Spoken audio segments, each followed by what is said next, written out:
Vamos lá, começando aqui nossa 7ª aula de Teologia Sistemática 4, a matéria de Antropologia e Pneumatologia. Hoje será a nossa 2ª aula de Pneumatologia. Já fechamos o bloco de Antropologia e agora estamos trabalhando só em Pneumatologia. Já oramos como é costume, mais uma vez, boa noite, graça e paz. Amém, graças a paz. Então vamos dar início aqui à nossa aula, tratando desse assunto tão maravilhoso, tão importante, que é a doutrina do Espírito Santo. E nós estaremos seguindo hoje aquele mesmo roteiro que foi feito semana passada, entre os resumos, slides e o livro-texto. Nós tínhamos parado no livro-texto, vamos dar sequência a partir de então. Hoje, na pauta de hoje, então, a gente vai estar trabalhando ali ainda no capítulo 30, quero seguir ali aquele roteiro, né? O Espírito Santo dá poder, ele dá vida e ele dá poder para o serviço. A gente vai continuar falando a partir daqui. Mas antes de iniciar o livro-texto, eu quero também ler um texto bíblico, como é costume, e quero também depois fazer uma citação, inclusive de um grande doutor na área de psicologia comportamental, que é o Jordan Peterson. Quero falar hoje sobre algo muito importante, porque ele faz uma abordagem muito interessante sobre as Escrituras, e hoje, como estarei falando sobre o Espírito Santo e sobre as Escrituras, eu quero também extrair uma ideia muito legal dele para enriquecer a nossa aula. E também quero lembrar que as nossas aulas são gravadas, para que os irmãos e irmãs que estão aqui em loco, né, nesse momento de aula, possam estar reutilizando essas aulas. Os nossos alunos de EAD, essas aulas serão parte também do currículo, ou seja, vocês, os alunos que estiverem assistindo depois essas aulas, por causa do curso de EAD, então estarão também utilizando esse material. É óbvio que o currículo ele é muito mais amplo. E também gravamos para abençoar o maior número de pessoas onde quer que estejam os irmãos e as irmãs. Até porque acreditamos que quando tratamos da Bíblia e da Palavra de Deus, os efeitos que podem gerar na vida de dezenas de milhares de pessoas é imenso. Tá bom? Então, gravamos por isso. E aos demais irmãos que entraram depois, graça e paz, irmãos, já começamos nossa gravação. Boa noite. Graça e paz, boa noite, pessoal. Boa noite, graça e paz a todos. Vamos ler o texto bíblico? Separei 2 textos bíblicos aqui para a gente ler. O primeiro texto bíblico é 2 Timóteo, segunda carta de Paulo a Timóteo, capítulo 3, versículo 15 e 16. Vou até estar compartilhando aqui com vocês. Graça e paz, Tomé, graça e paz, Júnior. Segunda carta de Paulo a Timóteo, capítulo 3, versículo 16. Mas vamos ler o versículo 15. Boa noite, irmãozão. Eu vou até compartilhar aqui com vocês, tá? Tá aqui. Quem quiser, na versão da sua preferência, pode ler para nós. Mas eu gostaria que você lesse o versículo 15 e o versículo 16, tá bom? Ok. Desde a infância lhe foram ensinadas as sagradas escrituras, que lhe deram sabedoria para receber a salvação que vem pela fé em Cristo Jesus. Toda a escritura é inspirada por Deus e útil para nos ensinar o que é verdadeiro e para nos fazer perceber o que não está em ordem em nossa vida. Ela nos corrige quando erramos e nos ensina a fazer o que é certo. Joia. Você leu na versão linguagem de hoje? NVT. NVT, nova versão transformadora, né? Isso. Tá. Algum outro irmão ou irmã pode ler na sua versão, em outra versão, ou quem sabe na nossa Bíblia aqui, que é a Almeida atualizada, que está aqui na tela, 15 e 16?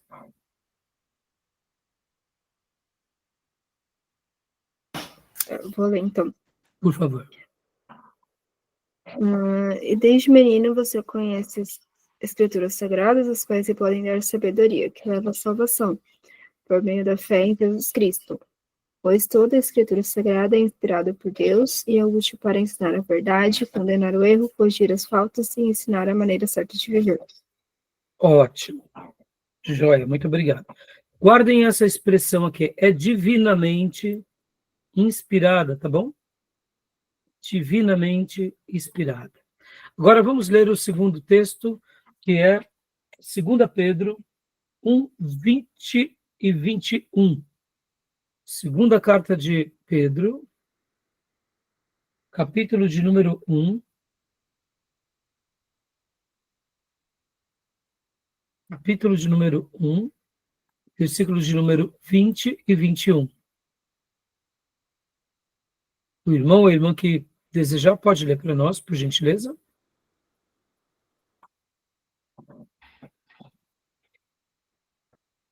Vou ler aqui. Nem de iniciativa humana, esses homens foram impulsionados pelo Espírito Santo e falaram da parte de Deus. Você leu o 21? É, o 21. Leia o 20 também, pode ler. Leia novamente, o 20 e o 21. Acima de tudo, saibam que nenhuma profecia nas Escrituras surgiu do entendimento do próprio profeta, nem de iniciativa humana. Esses homens foram impulsionados pelo Espírito Santo e falaram da parte de Deus. Ótimo, obrigado. Beatriz, pode ler também na sua versão? No 20 e o 21, por gentileza? Acima de tudo, porém, lembrem disso. Ninguém pode explicar por si mesmo uma profecia das Escrituras Sagradas, pois nenhuma mensagem profética veio da vontade humana. Muitas pessoas eram guiadas pelo Espírito Santo quando anunciavam a mensagem que vinha de Deus. Ótimo. Eu separei aqui, meus irmãos, hoje, porque eu estou até fazendo essas duas leituras, né? Estou fazendo essas duas leituras porque a matéria de hoje, ela recebe esse nome, pneumatologia, inclusive por causa de textos como esse que a gente está vendo, né? E eu quero, inclusive, ler novamente aqui com vocês, ó, esses dois textos. Mais homens, da parte de Deus, falaram movidos, né, pelo Espírito Santo. Então, eu vou até fazer uma pequena análise aqui com vocês, tanto desse texto, quanto do texto também aqui de 2 Timóteo. Olha só que interessante. O texto também de 2 Timóteo que vimos há pouco, que é o 3:15 e o 16, demorando um pouco para abrir, mas a mesma coisa acontece. Eu peguei, inclusive, aqui o texto também na nossa Bíblia, no My Bible, e eu vou até compartilhar rapidamente com vocês, só para vocês notarem a participação do Espírito Santo de Deus, não só na confecção da Bíblia, mas nós hoje estaremos vendo, né, essa participação ativa dele em todo o plano redentivo. Então, deixa eu só, está demorando um pouco hoje para abrir, não sei porquê, né? Mas só abrir aqui, 2 Pedro 3:15 e 16. Aqui. Principalmente essa parte em que fala, corrigir, instruir, aqui, ó, divinamente inspirada. A palavra é inspirada. Tá vendo? Eu vou agora abrir para vocês a nossa Bíblia. Vou abrir a Bíblia inspirada. No My Bible, olha só que interessante.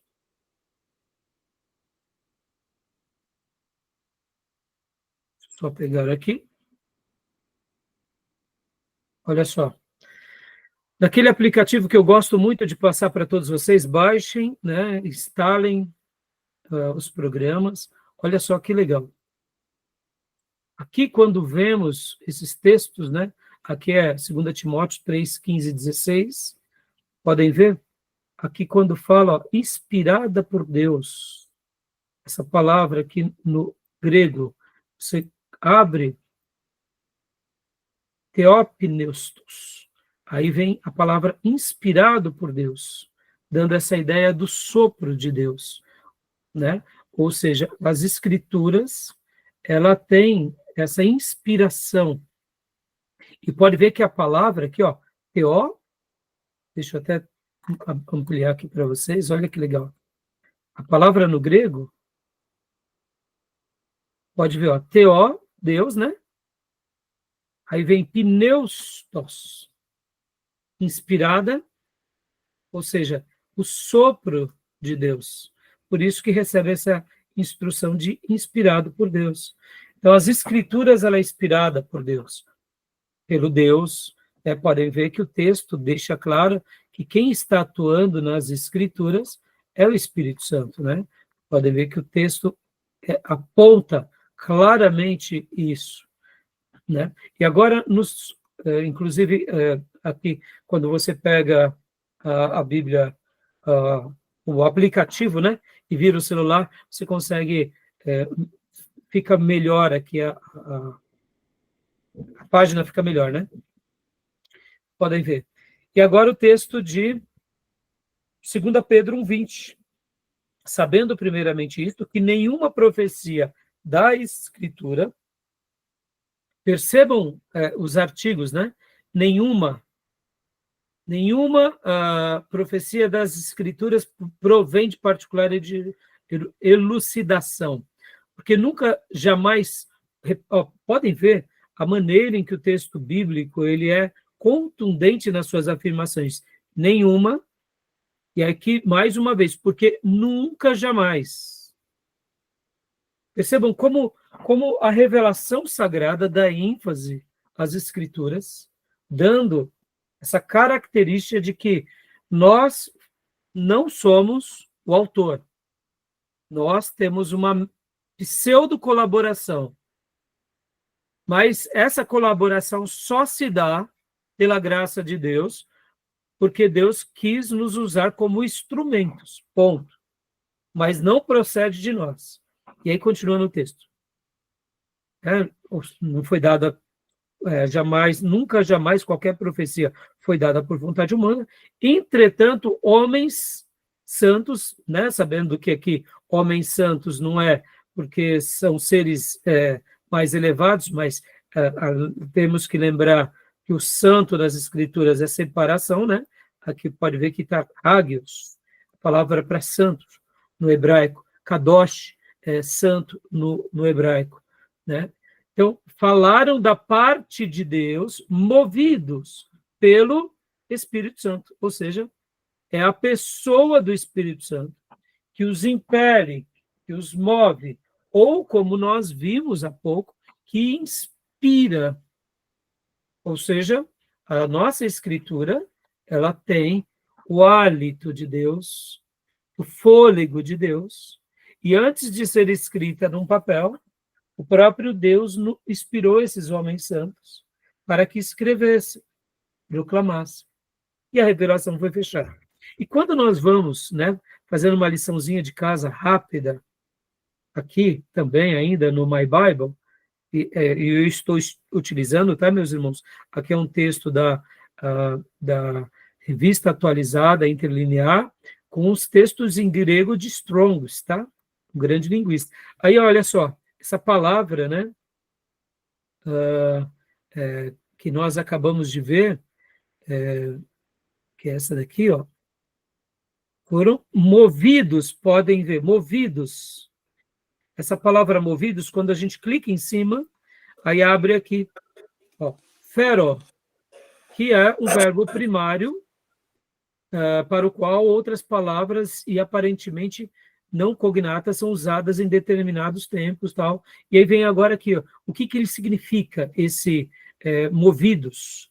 Seria carregar, levar alguma carga, levar consigo mesmo, mover pelo ato de carregar, mover ou ser transportado ou conduzidos, né? Aí aqui vai tendo todas as demais, os demais significados que essa palavra pode ser aplicada também, né?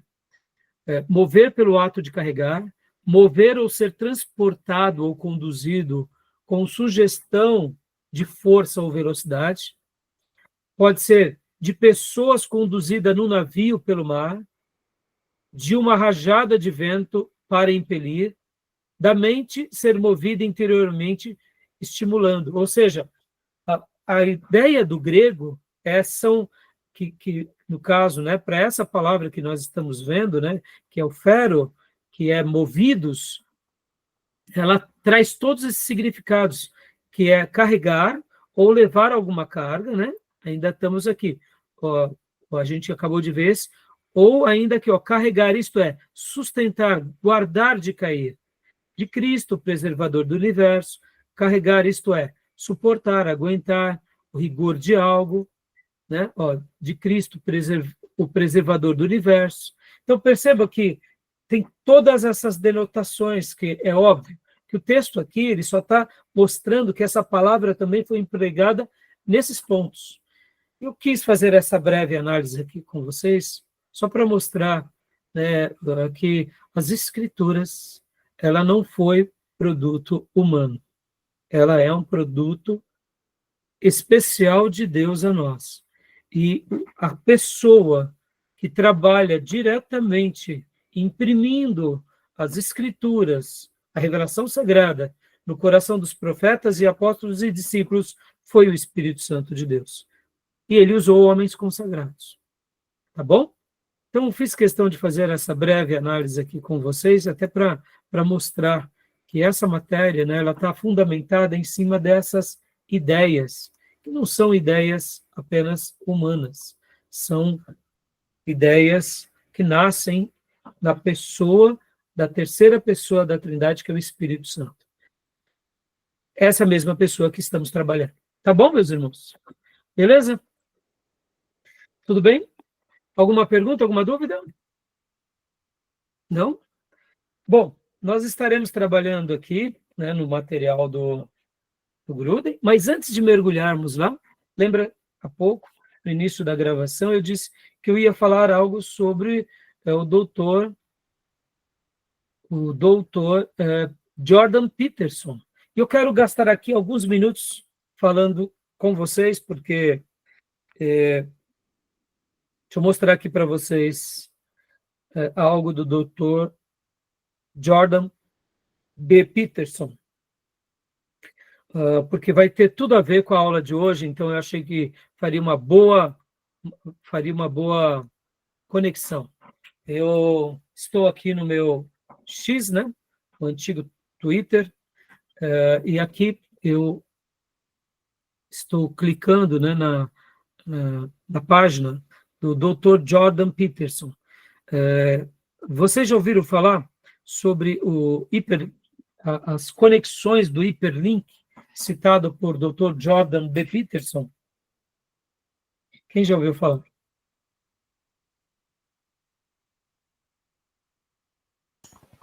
Foi essa aí que eu citei, pastor, na pregação. Isso, você sim, então. Você é um aluno nota 10, né, meus irmãos?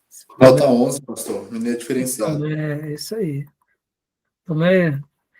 Inclusive, eu conheci esse doutor com o Tomé, né? Tomé que me apresentou, eu não conhecia. Fiquei impressionado. E ali eu tento acompanhar algumas coisas dele. Olha só que interessante, irmãos. Aqui eu estou na página dele. Essa foto é uma foto de conexão, uma foto em que ele chama de hiperlink. Deixa eu abrir aqui para vocês agora o material dele também. Vou voltar aqui, só para vocês terem uma noção. Essa foto, na realidade, está mostrando aqui nesse artigo isso daqui. É um gráfico indicando referências cruzadas bíblicas e a história por trás delas. Ou seja, o doutor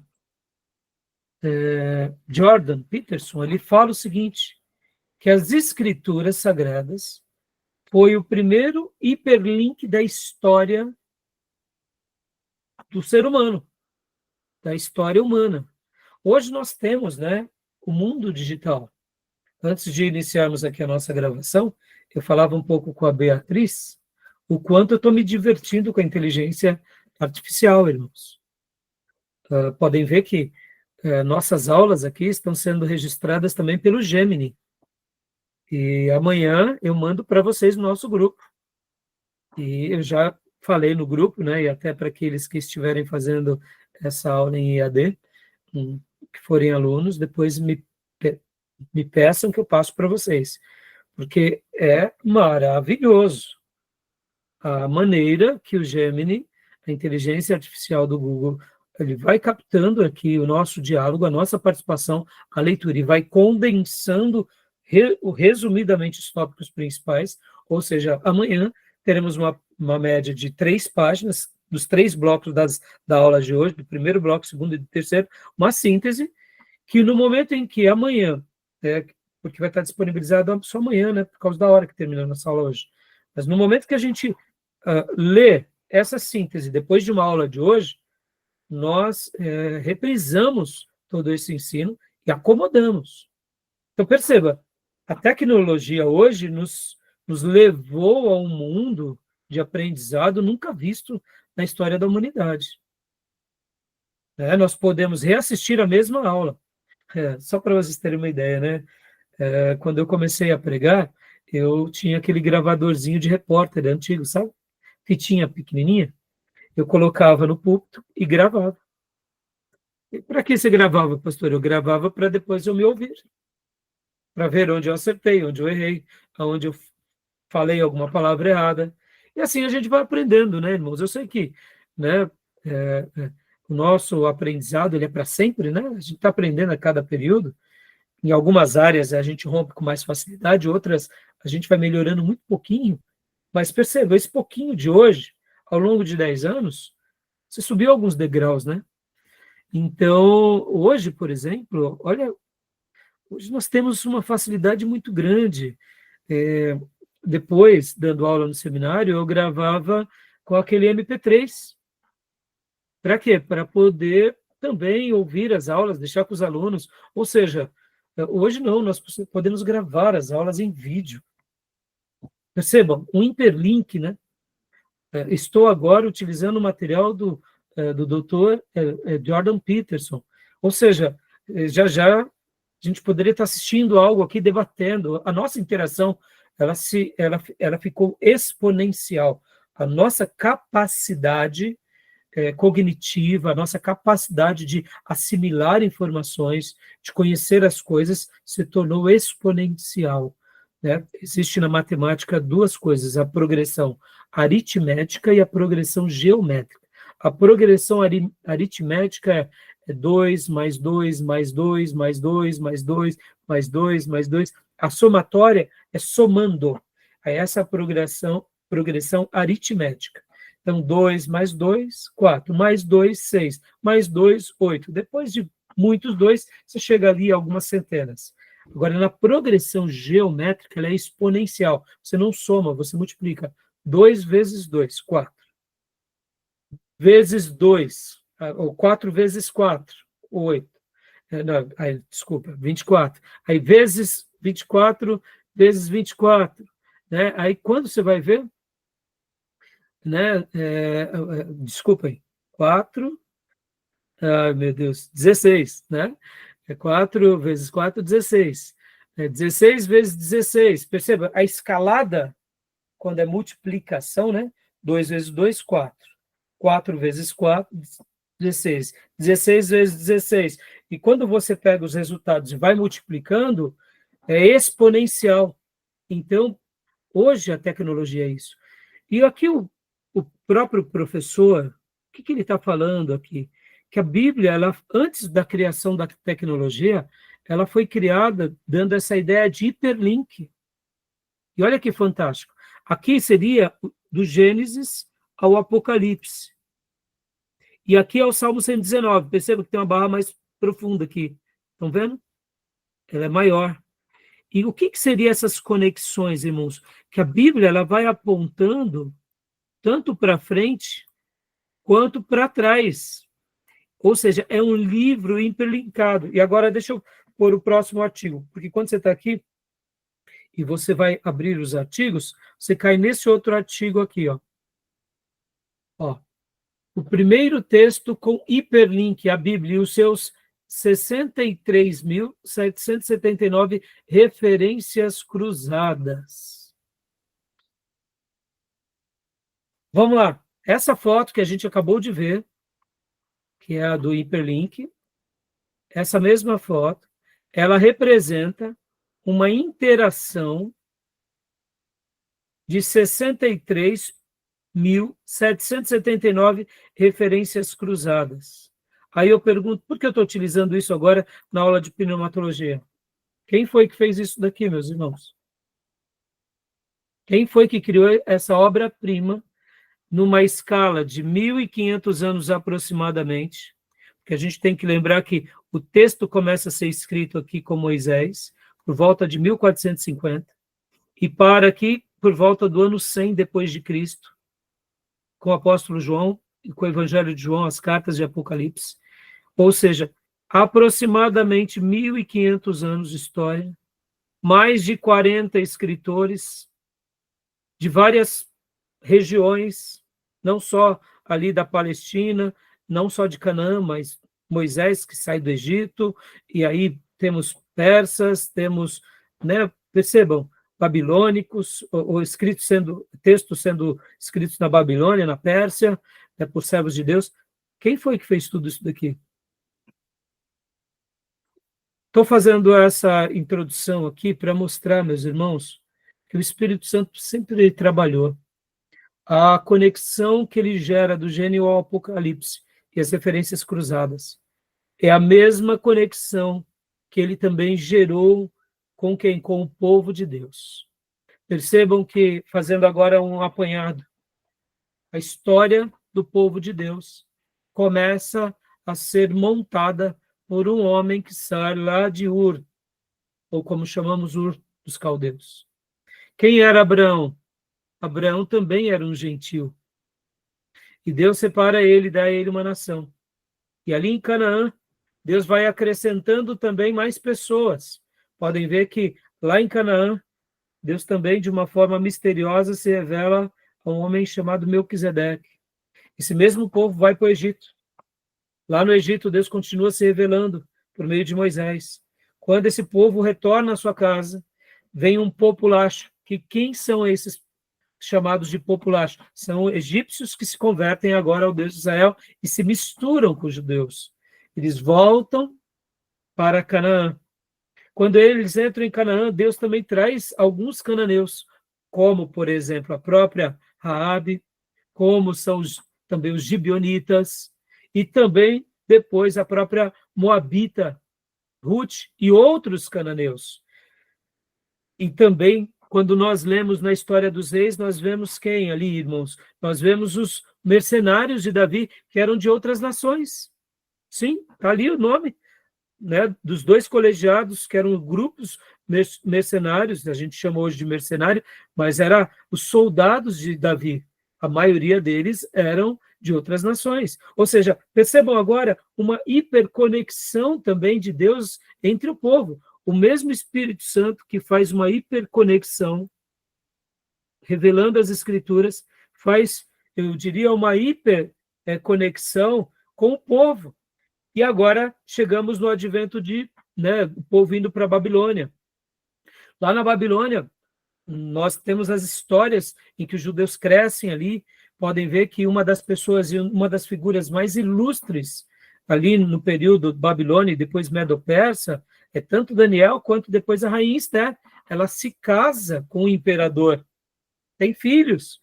Ou seja, percebam, babilônicos entrando também na linhagem do povo de Deus, Medo-Persas entrando na linhagem do povo de Deus, e agora eles voltam para Canaã e vem o advento do Novo Testamento. Logo depois ali do Novo Testamento, nós vemos a igreja de Jesus chegando aonde? Na Samaria, os judeus misturados, e depois fazendo um quartel-general agora do grande evangelismo, onde? Na Síria. Percebam, mais uma grande conexão, o Espírito Santo de Deus atraindo nações, e essas conexões atraindo esses povos gentios e até montando um quartel-general na Síria. Por isso que a gente vê que o Novo Testamento tem tudo a ver com a Palestina e a Síria. porque a Palestina é onde estão os 12 apóstolos, e a Síria era o quartel-general de Deus ali para evangelizar quem? Os gentios e os romanos. E pouco tempo depois a gente vê agora esse povo que era judeu agora ganhando os gregos e principalmente o Império Romano. Percebam? Uma hiperconexão no que se diz respeito também ao evangelismo. Caminhei dessa forma, irmãos, apenas para mostrar como o Espírito Santo sempre esteve ativo em todo o projeto. E ainda ele está, como eu mencionei na primeira aula de pneumatologia semana passada. Se estamos aqui de pé e se somos igreja de Jesus, é porque o Espírito Santo nos atraiu. Tá bom, meus irmãos? Então, depois eu passo esses textos aqui para vocês, né? Eu mando esses links para vocês. E quem já conhece, né, já sabe do assunto, mas quem não conhece, eu diria, pode se deleitar, porque é um material realmente memorável e especial, tá bom? Beleza, meus irmãos? Vamos para o livro-texto? Vamos para o livro-texto? Página 532. 532. Nós falamos... Querem fazer algum comentário sobre o material aqui do Jordan? Algum acréscimo? Fazer alguma pergunta? Percebam, na aula passada nós tínhamos falado, né, sobre o Espírito Santo e, inclusive, tínhamos mencionado que o Espírito Santo é aquele que nos dá vida. E eu fiz questão de fazer esse adendo aqui, meus irmãos, porque nessa hiperconexão das Sagradas Escrituras só pode ter sido feito daquele que emana toda a vida, né? É o Espírito Santo de Deus. Então, perceba, o Espírito Santo, ele nos dá vida. E quando eu fiz também essa hiperconexão com o povo eleito, mostrando, né, que Deus tem um papel especial com Abraão, mas ele é bênção para todas as nações, e podem ver que no projeto da revelação de Deus, Deus vai atraindo outras nações, né? Estamos aqui. Nós estamos aqui, nós fomos enxertados, né, nessa linhagem abençoada e nessa linhagem espiritual. E por isso recebemos vida. E onde o Espírito Santo de Deus, ali está a vida. Tá bom? Então nós trabalhamos esse ponto semana passada, né? E agora vamos aqui ao segundo ponto. Ele capacita para o serviço. Isso é maravilhoso. O Espírito Santo capacita para o serviço. Né? Nós vamos ver isso no Antigo Testamento e também no Novo Testamento. O Espírito Santo é aquele que nos capacita para esse serviço, tanto na Antiga Aliança quanto na Nova Aliança. Então, vamos ler somente algumas linhas aqui, meus irmãos, para a gente poder, né, degustar e continuar sobre esse assunto.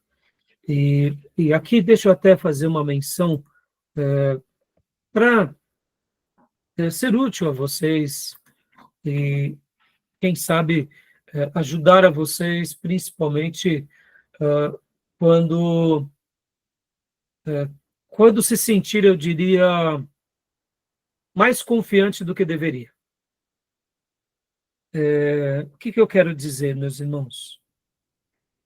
A obra de Deus, ela é diferente da obra dos homens. Percebam que no esporte, entre as profissões, nós estudamos e desenvolvemos uma capacidade de conhecimento do tema, e muitas vezes, quando vamos no médico, por exemplo, ele se torna até uma pessoa um pouco arrogante, dependendo do tipo de médico que estamos falando, né, ou tratando. Por ele ser conhecedor do assunto, ele domina tanto que ele fala com aquela propriedade, aquela autoridade, e tem alguns momentos, alguns até se vão para esse lado mesmo, porque eles acabam sabendo tanto que eles não sabem ali, talvez, né, separar entre falar educadamente e falar arrogantemente, se mistura. Quando vemos, por exemplo, um esportista, o esportista, ele nasce, sim, com uma aptidão, né? Uma inteligência motora. Pode ver que o corpo de um esportista é diferente de um corpo da maioria das pessoas, né? O corpo é a arma dele. Um soldado, um lutador de artes marciais, ele não só pensa, né? Mas além de ter neurônios que pensam, ele tem aquilo que chamamos no esporte de memória muscular. Ele pensa e rapidamente seus músculos trabalham em sintonia com o seu pensamento. É por isso que uma pessoa que vai praticar um esporte depois de velho, ele pensa, ele quer, mas o braço não acompanha, né? Acompanha, porque nunca mexeu por aquilo, né? Então, a pessoa não é que não possa desenvolver, mas demora mais tempo. E foram anos, né? Sem habilidade. Por isso que uma criança que ela é inserida no esporte desde cedo, ela aprende ao quê? A usar o seu corpo como aliada das suas tarefas. O que eu quero dizer, né, sobre o médico, sobre o esportista, sobre um advogado, e até usar agora aqui também a teologia. Tomem cuidado, meus irmãos, porque o fato de nós termos conhecimento, a gente tem que se lembrar que aqui a gente não está numa tarefa humana. Então, muitos seminaristas e pastores acabam se perdendo, porque agora eles conhecem bem, conhecem uma boa teologia, sabem muito mais do que outros, conhecem até o texto em original, e agora ele se sente, eu diria, que ele pode fazer aquilo que ele faz lá, por exemplo, diante de uma tribuna. Da mesma forma que ele usa daquela, vamos imaginar um advogado, o Júnior aqui é da área do direito, ele pode expressar isso bem para nós. Da mesma forma que um advogado, um juiz fala com certa arrogância, agora, de repente, a gente usa essa arrogância aonde? Na igreja. Com o conhecimento humano, porque eu conheci. Então, a gente começa a dar cartadas. E eu queria aqui mostrar para vocês, meus irmãos, que por mais que a nossa capacidade cognitiva nos eleve a isso, a obra de Deus tem valores diferentes. E esse texto aqui é um texto que nos desconstrói, porque nesse material que a gente está estudando aqui, do Gruden, olha só, é o Espírito Santo. É o Espírito Santo, no caso, né, a melhor tradução é no nosso livro-texto, aqui eu só estou usando esse material para aqueles que estiverem acompanhando, que não tiverem um livro, né? Na nossa tradução em português, na melhor, está assim, o Espírito Santo dá poder. Ele dá poder, ele dá vida. Ou seja, o Espírito Santo nos permite desfrutarmos dessa vida. E o que mais? O Espírito Santo nos permite o quê? Capacidade para servir. Ele nos dá poder para servir. Ele nos capacita.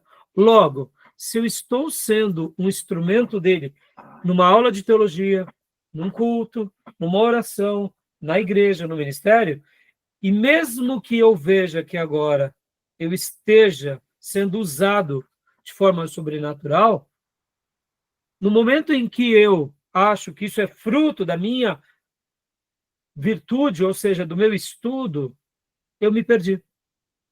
Eu me perdi. Em algum momento eu me perdi.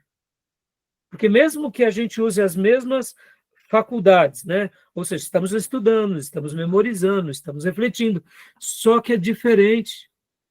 Se a gente está recebendo poder e virtude e graça, é pelo consentimento dele, porque nós poderíamos fazer tudo isso e nunca ter o poder. Então, quando a gente é agraciado de falar a alguém, aquelas vidas tocam, aquelas vidas choram. Ontem, por exemplo, estivemos ali no culto fúnebre do nosso irmãozinho Ricardo, e teve o pastor da família ali, de um amigo do Cris, que foi convidado, né, o pastor, se não me engano, Geraldo, ele foi convidado a fazer o culto fúnebre, e aí eu e outro pastor participamos daquele momento, junto com ele. Então, ele fez ali toda a condução, o pastor Geraldo foi muito abençoado, e num dado momento ele me permitiu dizer algumas palavras. Eu falei ali apenas 1 a 2 minutos. E eu notei que, no momento em que eu abri a minha boca, eu trouxe uma informação que a família tinha acabado de me dizer, e eu sei que estávamos todos ali extremamente motivados, mas todas as nossas emoções, a minha e a deles, foram lá em cima. E naquela hora, né, eu só quis deixar aquela palavra, porque eu tinha acabado de saber de algo muito lindo. Então eu peguei aquela informação e passei. Senti esse toque de Deus. Eu poderia, aqui traduzindo em miúdos, falar, tá vendo aí, ó, como eu tenho habilidade, como eu tenho discernimento, tá vendo, Raimundo? Isso é bom. Irmãos, não é nada, a gente não é ninguém. Isso que eu quero mostrar para vocês. Ali foi o Espírito Santo me guiando? Pode ter sido, não duvido. Pode ter sido os meus sentidos mais aguçados, que Deus me deu para momentos como esse, porque afinal de contas o meu dom não é para mim, o meu dom é para servir. Assim como o meu conhecimento teológico não é para mim, o meu conhecimento teológico é para passar para vocês. Percebam, eu poderia, na minha humanidade, atribuir valor a mim mesmo, e se eu fizer isso, consciente ou inconscientemente, eu já estou regredindo no caminho da graça, porque o Espírito Santo que nos dá poder, ele que nos capacita, e quando ele está, ele dá vida, e aonde ele está, ele nos capacita para servir, e eu não sirvo para mim mesmo. Então é óbvio que naquele momento eu falei algo emotivo, sim, foi de propósito, óbvio, creio, particularmente com toda humildade, que foi um toque dele em nós, e ali eu só atribuí a Deus graça e louvor e o adorei junto com todos. Por quê? Porque foi uma verdade que eu pude compartilhar, consolando aqueles que estavam sofrendo. E, ó, irmãos, quer coisa mais linda do que poder dar uma palavra de consolo e tocar aos sentimentos daqueles que sofrem? E saber que as lágrimas que nascem desse momento não são lágrimas de peso, mas são lágrimas de alegria, de regozijo, né? Misturadas ali na emoção da perda, é óbvio. Então, eu estou falando tudo isso para vocês, irmãos, porque, como seminaristas, não deixem com que o ego, a racionalidade, a vaidade ofusque essa graça. Porque se vocês estão servindo hoje, e se vocês continuarem servindo nos próximos anos, na próxima década, e quem sabe até o seu último dia de vida, foi porque esse que é chamado Espírito Santo de Deus, que é a terceira pessoa da Trindade, ele tem te capacitado. Então dê a ele toda a honra, toda a glória e todo o louvor. Tá bom? Faço questão de fazer essa defesa aqui. Tá bom? Beatriz, leia para nós a primeira estrofe do livro-texto, na página 352, que corresponde a essa parte aqui, né? Leia para nós, até Êxodo 30, né? Mas leia no livro-texto, por gentileza. 531, no caso, né? Não, 532. Na página 532, ele dá poder para o serviço. Tá. No Antigo Testamento, parte A. No Antigo Testamento, o Espírito Santo muitas vezes capacita pessoas para o serviço especial. Ele capacitou Josué com habilidade de liderança e sabedoria, em Números 27:18 e Deuteronômio 34:9. E deu poder aos juízes para libertar Israel de seus opressores. Observe como o Espírito do Senhor sobreveio sobre Otiniel, em Juízes 3:10. Gideão, em Juízes 6:34, Jefté, em Juízes 11:29, e Sansão, em Juízes 3:25, 14:6, Juízes 19, Juízes 15:14. O Espírito Santo veio poderosamente sobre Saul, a fim de levantá-lo para a batalha contra os inimigos de Israel, em 1 Samuel 11:6. E, quando Davi foi ungido rei, o Espírito do Senhor se apossou dele, aquele dia em diante, em 1 Samuel 16:13, capacitando-o para cumprir a tarefa de realeza para a qual Deus o havia chamado. Numa espécie só um pouco diferente de capacitação, o Espírito Santo dotou Bezalel com talentos artísticos para a construção do tabernáculo e do seu equipamento. Em Êxodo 31:3, Êxodo 35:31. E com capacidade para ensinar essas técnicas para outros. Em Êxodo 35:34. Ótimo, só esse ponto. Então, percebam aqui, meus irmãos, que além da liderança, das habilidades de liderança, sabedoria, poder sobre os seus opressores, aqui, no caso, é até um poder mesmo de aspecto militar, como era o caso de Sansão, em especial. Nós vemos também o Espírito Santo aqui trabalhando, né? Levando-os a vencer batalhas contra os inimigos.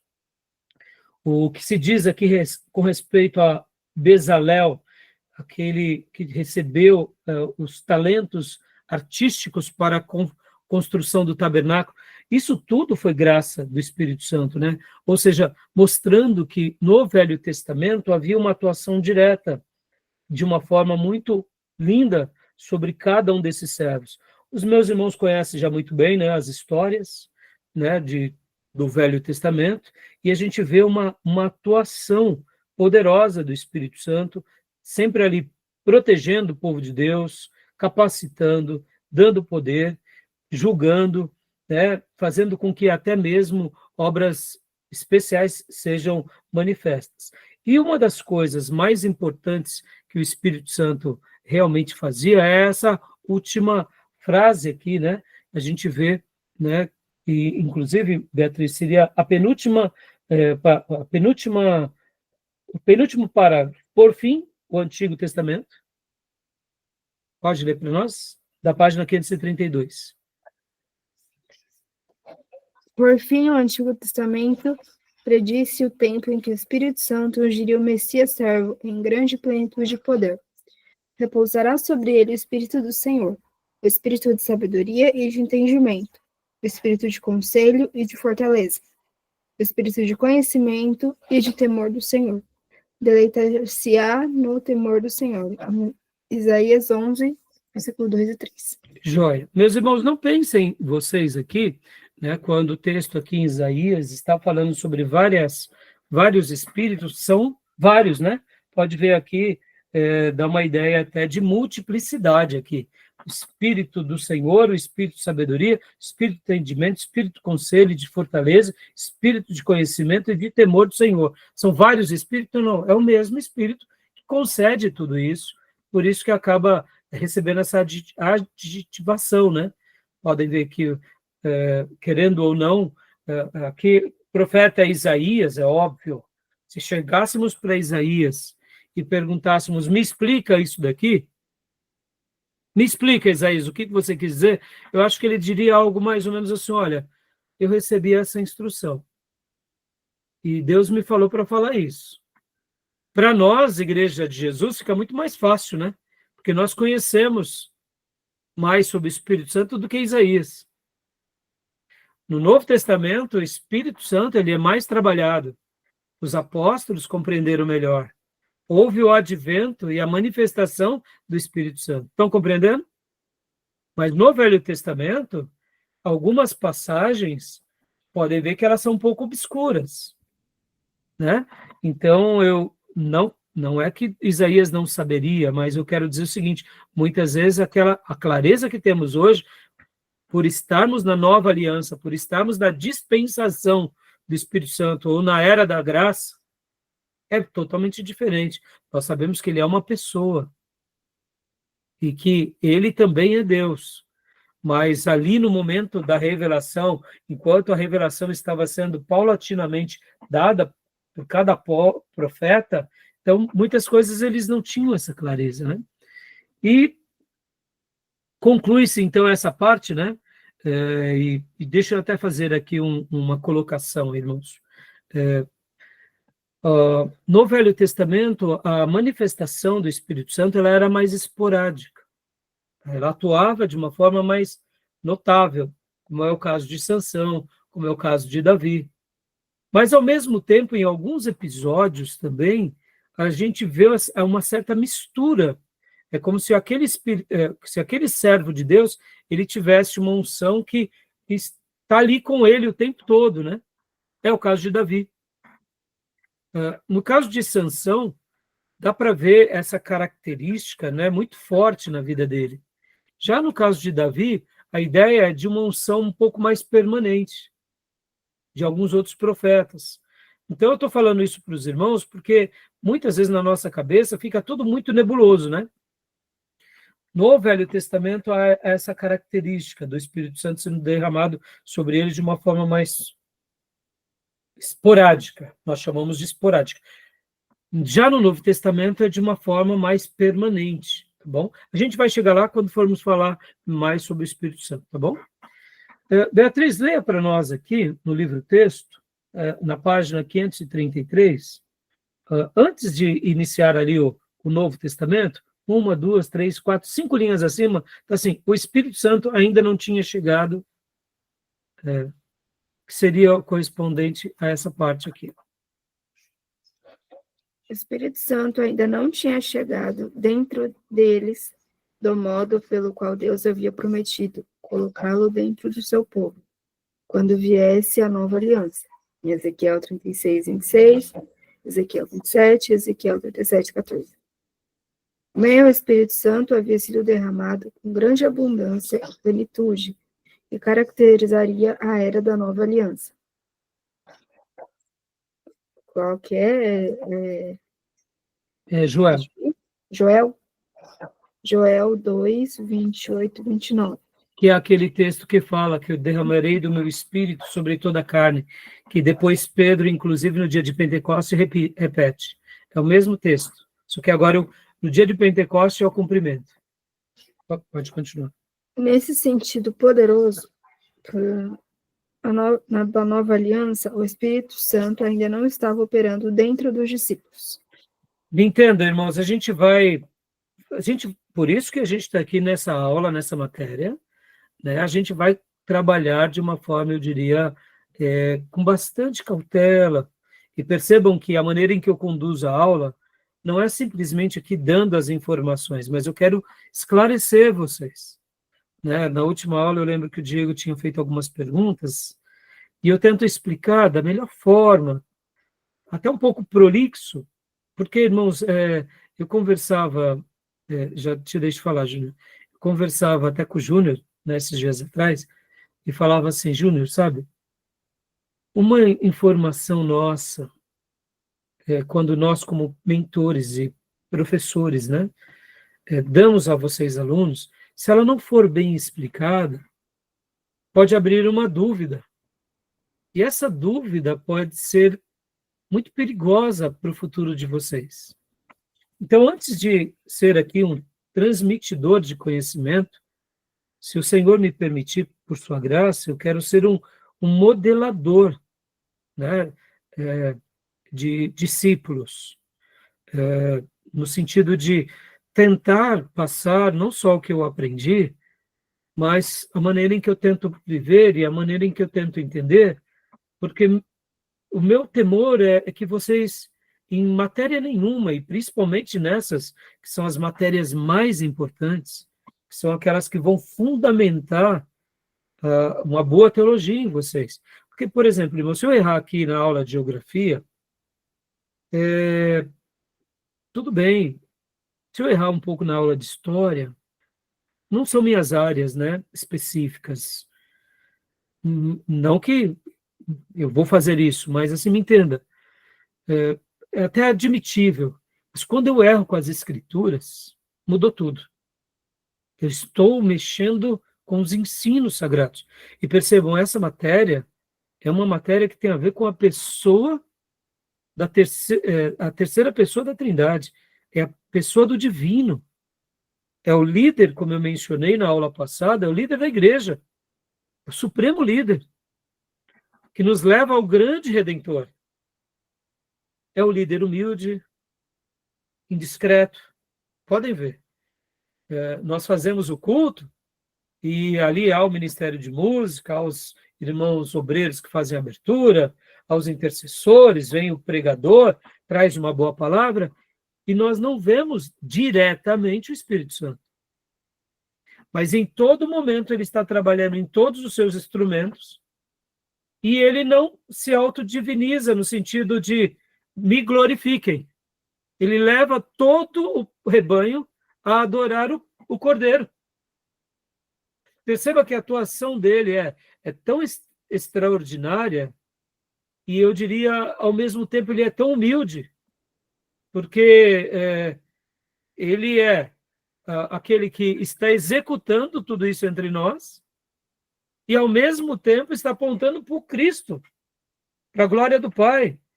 E a gente está se alegrando e sendo instrumento, e ele não está lá necessariamente num trono onde a gente está o reverenciando visivelmente.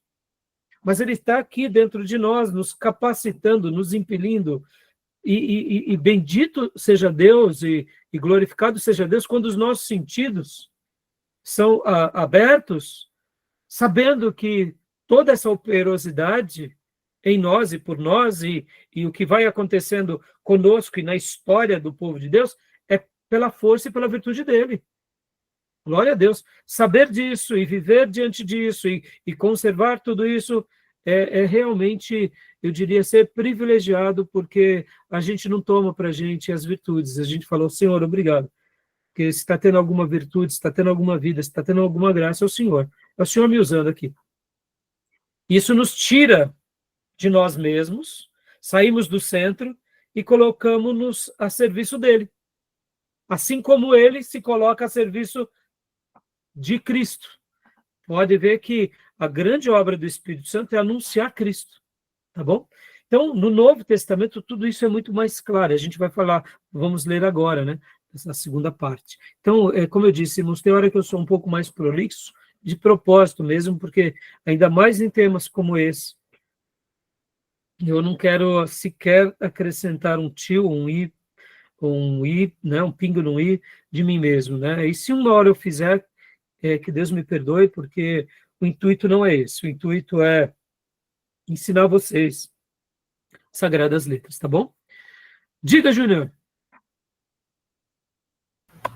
Então, eu queria, aproveitando esse ensejo aí que a Beatriz leu, sobre o advento, né, do derramamento do Espírito Santo que operava neles, né? E podemos observar que Mateus 11:5, os discípulos saem na missão e eles operam milagres. Então, podemos entender que ali eles não estavam com o Espírito Santo dentro do prisma aí que ocorre no advento do derramamento do Espírito Santo, que capacita. Então, podemos dizer que ali foi pelo nome de Jesus, né? Porque Jesus fala, admirais, não ficais assim, porque isso desobedece, mas que teu nome esteja escrito no livro da vida. É Mateus 5, acho que é Mateus 11:5. Mateus 11:5. Então, podemos dizer que ali foi o poder do nome de Jesus, porque ele saiu naquela missão, lembra? Sim, sim. Então, você vê, né, Júnior? Em alguns momentos da revelação, a gente fala assim, mas peraí, ora, e com que poder que eles fizeram isso? Se eles ainda não tinham Espírito, né? Na realidade, a gente por isso que, obrigado, viu, Júnior, pela sua pergunta, a gente vai estar construindo aqui ponto a ponto, tá, irmãos? Fileira a fileira na construção, tá? Respondendo ao Júnior e a vocês. O ministério de Jesus, ele faz pelo poder dele, pelo poder da segunda pessoa da Trindade, ou ele faz pelo poder do Espírito Santo? O que vocês acham, meus irmãos? O ministério de Jesus, ele começa como? Ele começa o ministério dele, lembrando que Jesus é 100% Deus e 100% homem. Mas o ministério dele, ele estava usando o lado divino ou estava usando só o lado humano? No ministério, ali aos 30 anos, quando começa. O divino, né, pastor? O divino? Pelo poder do Espírito Santo, porque ele cumpre a profecia de Isaías, né? Eis que o Espírito Santo é sobre mim para fazer isso. Exato. É que você não teve cristologia, tá, Diego? Normal, não tem problema, viu, Diego? A gente aqui não está numa pegadinha, não. Mas o Júnior respondeu o texto. Podem ver, Diego, e o que acontece no batismo? Quem é que vem sobre Jesus? É o Espírito Santo. Em forma corpórea. Ou seja, aquilo que iria acontecer nos apóstolos, no Pentecostes, acontece em primeiro lugar, agora no segundo Adão. O segundo Adão recebe o Espírito Santo, e aqui ele está pleno do Espírito Santo. E agora começa o ministério. Pastor, mas... Ué... Entenda, tá, irmãos? Jesus é Deus, então ele já tinha o Espírito Santo. Aqui, vou até antecipar um fato que vocês vão ver no vídeo do Nicodemos. Jesus, a palavra Jesus Cristo, Jesus o Messias, significa o que é Cristo, o que é Messias. Cristo é ungido em grego, e Messias é ungido também em hebraico. Ou seja, Jesus Cristo, Jesus o Messias, não é sobrenome, era uma qualidade. Ou seja, Jesus, aquele que possuía o Espírito Santo. Logo, quando Jesus já nasce, pode ver que ele já nasce pelo poder do Espírito. Ele tem o Espírito. E quando vem o dia de Pentecostes, quem derrama o Espírito Santo sobre alguém é Jesus. Ele é o possuidor do Espírito Santo. É em Jesus que a promessa cai. Podem ver que o nome dele é Jesus o Messias, Jesus Cristo, ou seja, é o ungido de Deus.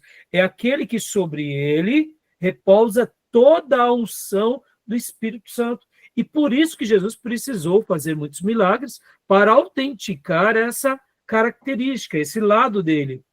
Só que, ao mesmo tempo, olha que interessante, ali no momento do Novo Testamento, quem estava trabalhando em Jesus era o Espírito Santo. Então, o que o Júnior disse não é uma inverdade. Ora, eles fizeram o milagre, foi o Espírito Santo ou foi em nome de Jesus? Quando a gente fala em nome de Jesus, não deixa de estar sendo o Espírito Santo trabalhando. Mas ali foi no ministério do Filho. Foi no momento em que o Filho estava fazendo. Agora, para que o milagre atuasse, inevitavelmente era pelo poder do Espírito Santo. Só que ainda aquele colegiado que já estava vivenciando os milagres, ainda não tinha tido essa experiência do Pentecostes. Eu sei que tudo isso pode parecer muito confuso, e de fato, no primeiro momento porque é muita informação. Meus irmãos, até porque, olha, deixa eu já antecipar aqui, para a gente dar uma pausa aqui, para a gente ir para o intervalo. Ó. Desde quando Deus começa a se revelar para o homem, desde a queda de Adão e Eva, lá, até os dias de Jesus, até os nossos dias, a gente só consegue entender Deus porque o Espírito Santo está trabalhando em nós. Então, em outras palavras, qualquer pessoa que está sendo ali evangelizada, mesmo que seja o João evangelizando Pedro, ou como foi no caso André, falando para Pedro, olha, encontramos o Messias, era a boca de André. E a Bíblia fala que André leva Pedro até Jesus. Sim, foi a mão de André que pegou na mão de Pedro. Mas quem estava usando André? Era o Espírito Santo. Porque todo convencimento espiritual só é gerado em nós pelo poder do Espírito Santo. E quando nós aceitamos Jesus, esse aceitar a Jesus já nos faz receber agora o Espírito Santo. Então, no Novo Testamento e no Velho Testamento, se havia uma conversão poderosa, por exemplo, vamos pegar um caso aqui aleatório, Raabe. Quem foi que converteu Raabe? Foi o Espírito Santo, inquestionavelmente. Se há uma conversão, é do Espírito Santo. E aí o Espírito Santo vai usar quem quer. E no momento que aquela pessoa passa a crer no Deus eterno e passa a obedecer a sua palavra, o Espírito Santo, de alguma forma misteriosa, já faz morada dentro desse coração, dessa alma. Agora, no Velho Testamento, esse derramar do Espírito Santo de forma plural e coletiva não acontecia na maior parte do tempo. Eram esporádicos, era Deus derramando o seu Espírito sobre Moisés, Moisés agora sendo vaso aos outros. Pode ver que não é que não havia um poder coletivo, havia, mas era de uma dimensão diferente. Quando o próprio Cristo está nessa terra, agora ele possui. E aí ele compartilha. E aonde ele estava, onde Jesus estava, você tem que lembrar que Jesus aqui era 100% Deus, 100% homem, mas ali ele estava deixando o lado divino de lado, como ensina Filipenses, ele se esvazia do divino, e agora ele, como ser humano, Jesus não podia estar em vários lugares, concorda?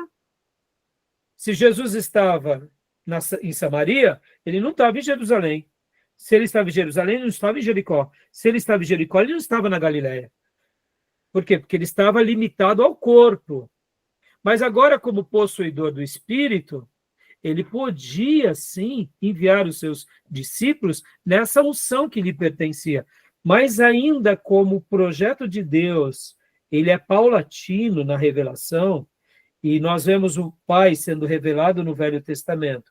E agora nós vemos o Filho sendo revelado no Novo Testamento. E o Pai sendo glorificado pelo Filho. E ainda viria agora a terceira e última manifestação, que era o Espírito Santo, que era aonde? Logo depois da redenção. Podem ver que o Espírito Santo, ele passa a ter uma atuação sobre o povo de Deus plena por causa da redenção. Em outras palavras, isso daqui é fantástico. Isso é fantástico. Pastor, mas e no Velho Testamento? No Velho Testamento, eles olhavam para a redenção que viria. Era o tipo, tudo que eles faziam como prática de fé, rituais, obras, sacrifícios, eram tipos de Cristo. Cristo veio.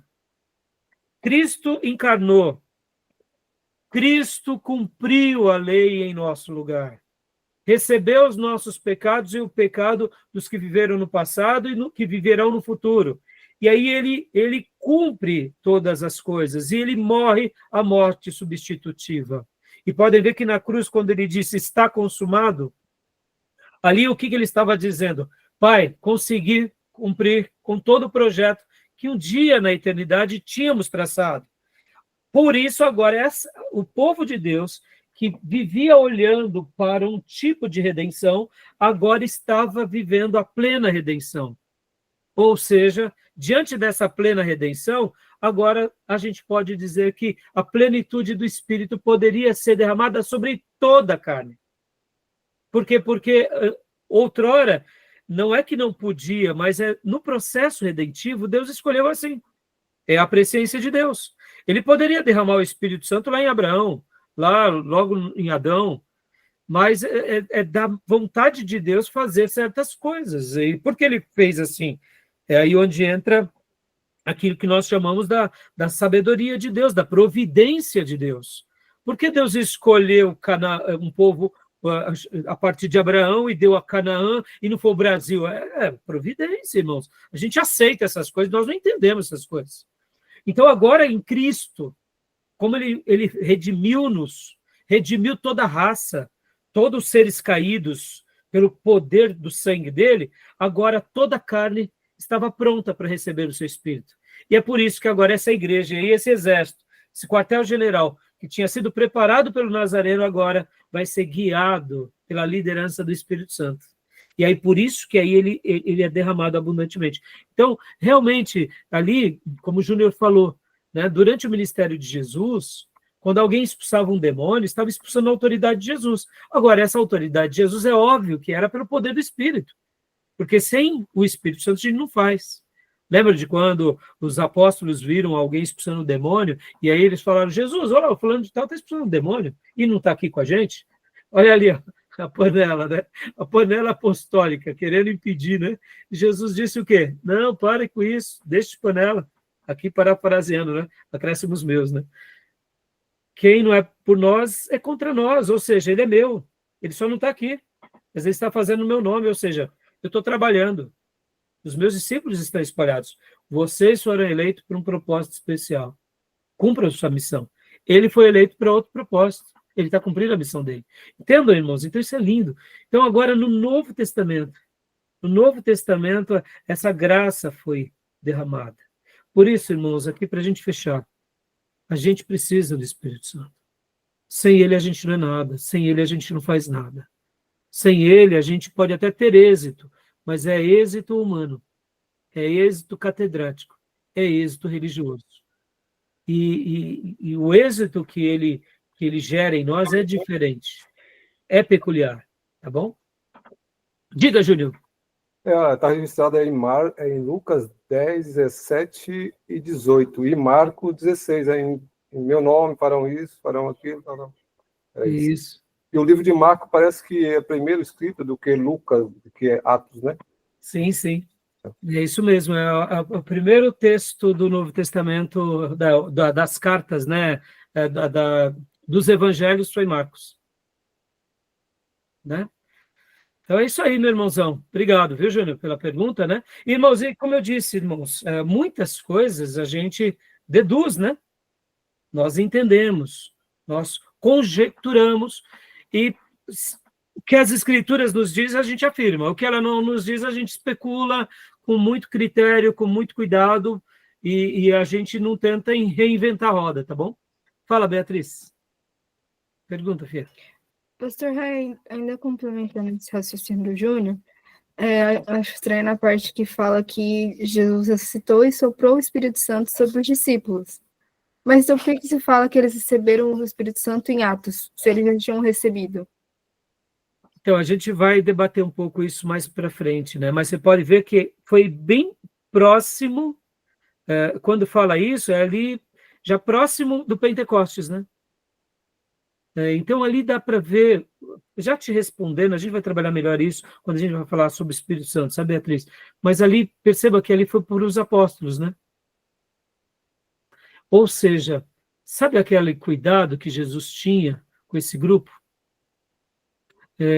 Pensa assim, Beatriz, ser um apóstolo foi um privilégio? Foi. Mas ser um apóstolo foi difícil? Foi muito difícil. Foi muito difícil. Lembro que Jesus disse para Pedro, Pedro, o diabo quis te moer como trigo, né? Ele quis te, como que é a expressão mesmo? Peneirar como trigo. Tem uma outra palavra, não estou me lembrando da palavra agora. E aí... Pastor, acho que é isso mesmo, hein? Mas tem até um outro adjetivo também, uma outra característica, eu não recordo agora bem, mas é essa passagem. E aí o que Jesus disse para Pedro? Mas eu... Cirandar. Cirandar. Obrigado. Que era a arte de você pegar o trigo e moer, né?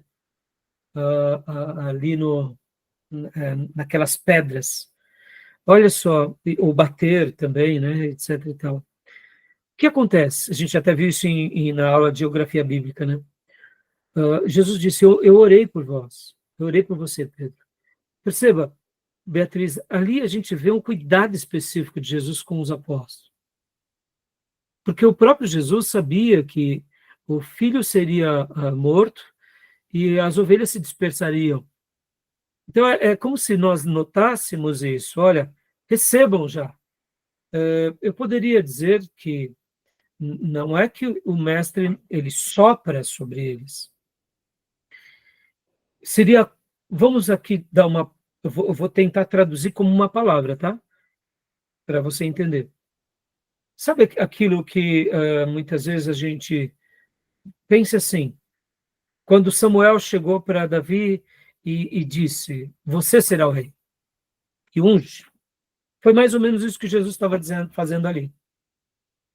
De uma forma, eu diria, por metáforas, por uma figura de linguagem, já que o Espírito Santo ele é como um fôlego, ele é como um sopro, como um vento, como um poder. Jesus sopra sobre eles, dizendo, olha, recebam, como foi o caso de Samuel, derramando azeite sobre a cabeça de Davi. Uma unção.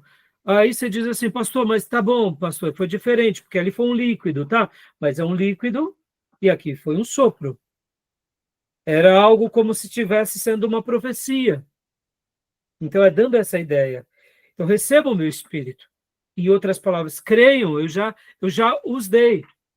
Ali na frente vocês receberão, vocês experimentarão plenamente, mas se apropriem disso. Podem ver que a nossa fé é isso, não é? A nossa fé não é o dilema do já, mas o ainda não, não é assim? Pode ver. Nós estamos salvos. Estamos salvos ou não estamos salvos? Sim. Só não Mas a gente já está lá no céu? Não, não estamos lá no céu. É o já, mas o ainda não. Mas é a fé. Já estamos na fé. Então, ali o que Jesus fez, né, eu poderia traduzir, foi isso. Ele já estava preparando o seu colegiado de forma, olha, não desfaleçam, não parem. Promessa, né? Exato, é como uma promessa e uma profecia. E vocês receberão. Podem ver que depois também o próprio Senhor diz, permanecei na cidade, até que do alto sejais revestido de poder. Que cidade ele estava se referindo? Era Jerusalém. Agora, olha que curioso. Eu tenho uma mensagem sobre Tomé, uma hora está gravada essa mensagem em fita cassete, eu preciso publicar ela. É maravilhosa. Porque o que acontece? Quando Jesus morre, eles não ficam trancafiados? As mulheres não vão ao túmulo, depois Jesus vai, o apóstolo João se revela, né, ali às mulheres, depois ele se aparece na casa, e aonde estava Tomé? Tomé não estava, não é? Tomé não estava. A Bíblia vai falar, quando você pega todos os evangelhos e começa a ler todos os textos, aí por isso que eu amo o hiperlink. E o hiperlink do nosso irmão, o Jordan Peterson, né? Deduzo que ele deve ser cristão, um cientista, mas pelo menos eu entendo que se ele não é cristão, ele vai se converter, porque não tem como. Aí a gente lembra das aulas de hermenêutica, né, meus irmãos? Olha só, olha que fantástico. Quando a Bíblia fala que Jesus aparece, e Jesus depois se revela também para Cleópas e para o seu outro amigo indo para o caminho de Emaús, né, a cidade de Emaús. E aí, Tomé não está lá, Tomé não acredita. Os evangelhos vão dar uma dica sutil, mas está ali perdido nos evangelhos. Uma semana depois, Jesus aparece. Ou seja, Jesus tinha dito, logo depois que ele aparece para as mulheres, para Maria Madalena, e se revela para os apóstolos, vão para a Galileia. Mas eles não foram para Galileia. Agora, olha que não parece confuso? Ora, eles não podiam sair da cidade. O mestre ressurreto aparece dentro da casa, passa pelas paredes e diz para eles, vão para Galileia? Parece pegadinha. Mas é para ficar em Jerusalém ou é para ir para Galileia? Mas aí, o que eles fazem? Eles ficam ali. E aí, onde entra esse texto do cuidado da profecia, Beatriz. Uma semana depois, Jesus entra de novo na casa onde estava agora Tomé. E ali o mestre cura Tomé. E mostra as mãos furadas. Deus me deu a palavra, eu acho que eu vou pregar domingo na igreja, sobre aquele que tem mãos furadas. Mas eu não sei, estou construindo a mensagem aqui. Então, o que acontece? Eles ficaram parados uma semana em Jerusalém. Era já para eles terem ido para Galileia. Mas não foram por causa de Tomé. E Jesus foi paciente com Tomé. Fantástico, não é? Tomé é curado. Ou seja, Tomé é restaurado. Tomé faz aquela confissão, Senhor meu e Deus meu, valorizando a divindade de Cristo. E agora eles vão para Galileia. Lá na Galileia, Jesus agora cura Pedro. Lembra no mar? Porque Pedro não negou 3 vezes Jesus na fogueira. Agora, numa fogueira, o mestre faz com que Pedro declare 3 vezes o amor dele pelo cordeiro e pelo rebanho. Não é assim? Ele nega diante de uma fogueira 3 vezes, o galo canta. E agora ele faz 3 afirmações diante de uma fogueira. Perceba, ao lado emotivo, ao lado humano, Pedro nega diante de uma fogueira. Deus o cura agora numa fogueira, que ele mesmo faz, na beirada da praia. Aí, depois desse episódio, agora eles voltam para Jerusalém. E lá no Monte das Oliveiras, Jesus é levado aos céus. Vem o Pentecoste aonde? Na Galileia? Não, vem o Pentecoste em Jerusalém. Eles voltaram para a cidade? Voltaram. Percebam, então, Beatriz, quando Jesus tinha profetizado a eles ali, e dito recebam, não é que eles não receberam, eles receberam. Mas ali eles receberam mais uma palavra, uma profecia. Vai acontecer, recebam. E podem ver que a figura de linguagem, ou a maneira que o mestre faz, é soprando. E eu imagino, né, eram uns 12, Jesus deve ter dado um sopro em que eles sentiram algo. Né? Quem sabe por várias vezes. Não sei como foi, mas a Bíblia fala que ele sopra. Então, assim, é lindo essas figuras de linguagem, essas revelações e esses acontecimentos, mas ali no Pentecoste é o grande dia, não só dos 12, mas agora do povo de Deus. Ali e no Pentecostes, a profecia de Joel 2 cai. Então, assim, muitas coisas a gente não sabe, né? Entendeu, filho? Eu deduzo, faço essa leitura, tá bom? Fala, Júnior. Eu acredito também que aí foi um simbolismo, né? Jesus estava autenticando o corpo da igreja, dos 12 ali, encorajando para continuar a obra. Exatamente, porque eles eram os cabeças desse rebanho. Claro. Ou seja, eles que iam pegar o manche agora na autoridade do mestre, né? Então é isso aí, Júnior. Eu também penso dessa forma.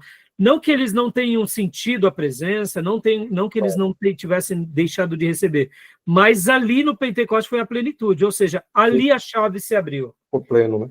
Ficou pleno. Por isso que, percebam, irmãos, então os apóstolos já tinham Espírito, mas no Pentecostes agora há uma experiência diferenciada, há uma nova gestão, há um novo momento.